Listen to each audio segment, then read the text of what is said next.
What's up guys? Good evening. So it's another night and we have another slide to sell. Time check, it's 9:36 na ng gabi and meron tayong client taga North Caloocan siya. And dito na yung Lala Move para i-pick up yung slides niya. Tara, samahan niyo ako. So yun guys, hindi ko napindot yung mic. Voice over muna.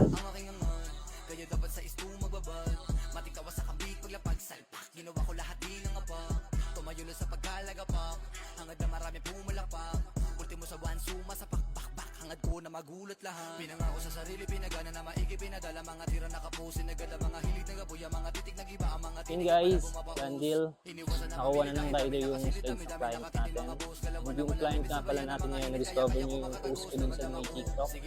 Yun, kahit pa paano, may client na tayo sa TikTok. Ngayon, posible, di ba? Keep on striving, make it happen. Marami pa akong di nagagawa, hindi nangangapa, hindi malalata, hindi na rin ako papayag patahin, hindi na ako dinadaga, kinakaba, kinakanako na lahat ng